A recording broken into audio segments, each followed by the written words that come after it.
Станува скандалот. Двајца еминентни професори од катедрата за историја на уметност во Скопје од свој доушник Див Копач дознале и вонинституционално за 300 евра ги откупиле другите делови од штитовите на кои се наоѓаат 12 кракото сонце и 8 помали сонца со 8 краци.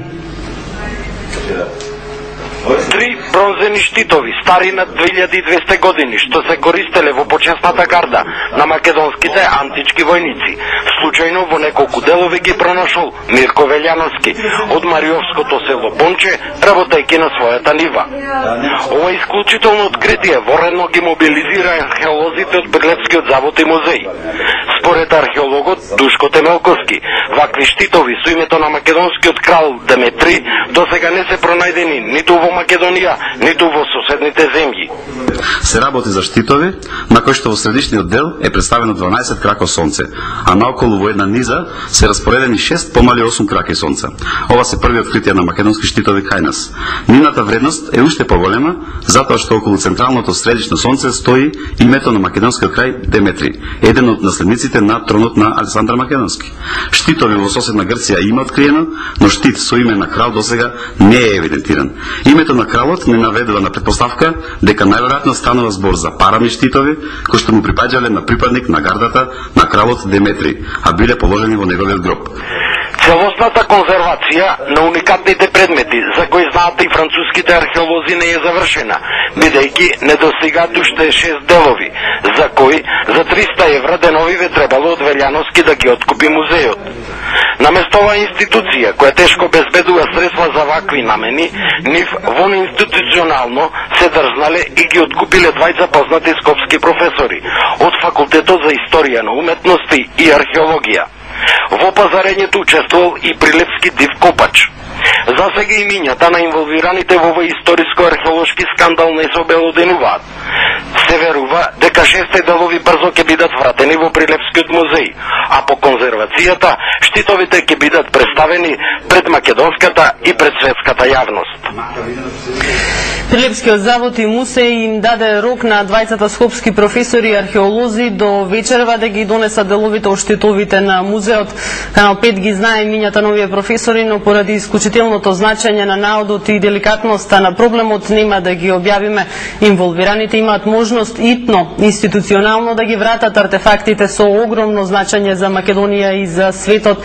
Наодот во Мариово има исклучителна научна и истражувачка вредност и фрла ново светло за простирањето на античката македонска држава.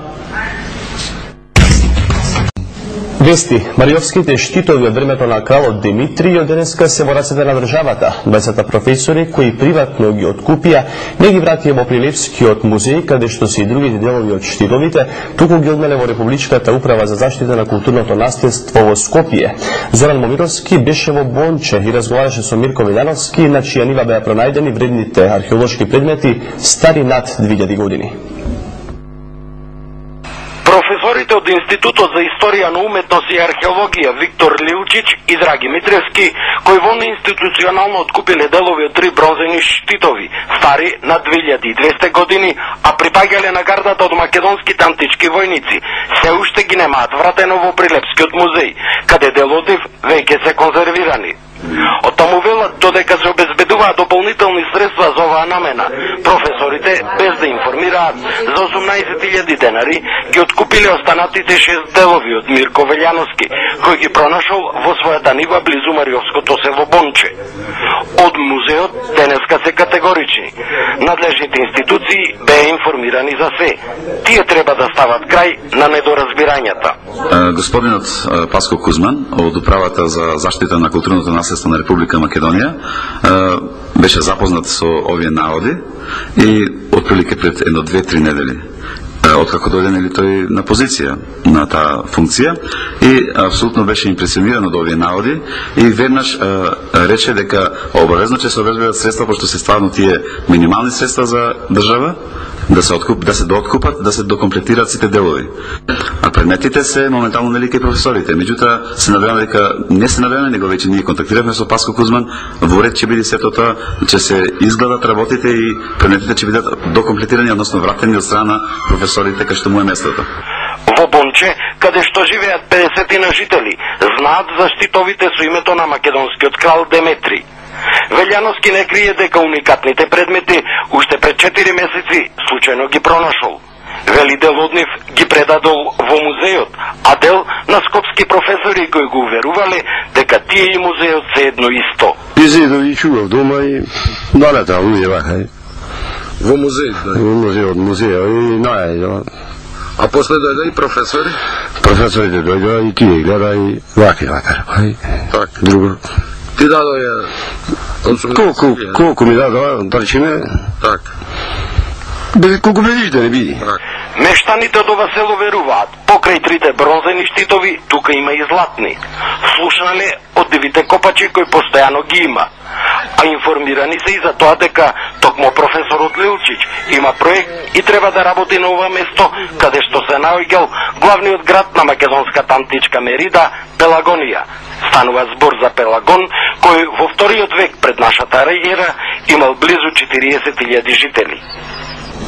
Археологот Виктор Лилчич од Скопскиот факултет за историја на уметност, еден од двајцата професори кои за 300 евра ги купија штитовите од селанецот, денеска се правда.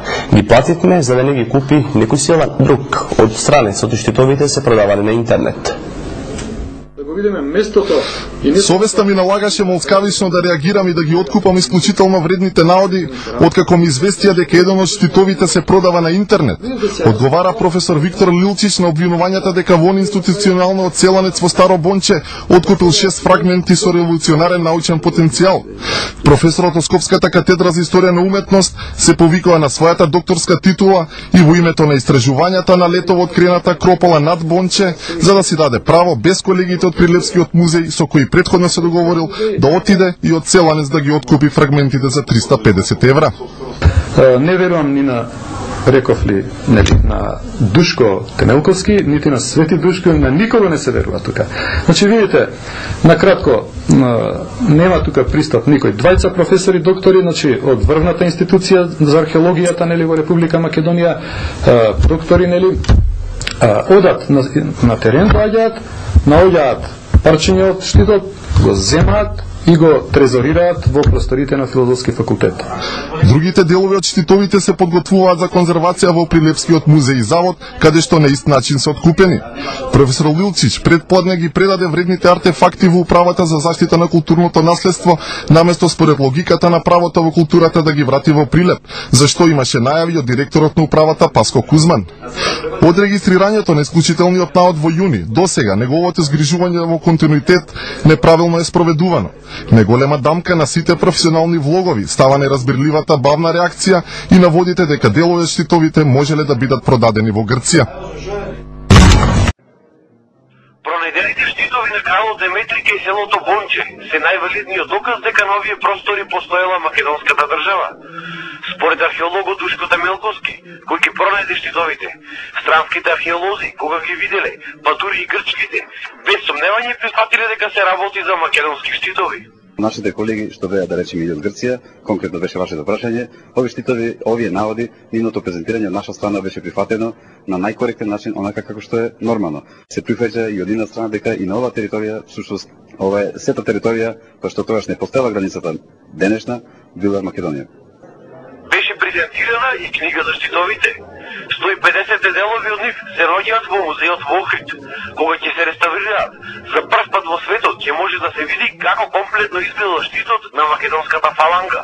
Делови од нив се уште има кај мештаните од селото Бонче.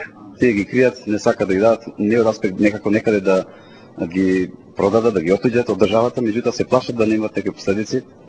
Се предпоставува дека во Бонче и на врвот висока, над селото, можно е да се наоѓа четвртата престолнина на Македонија, градот Пелагонија.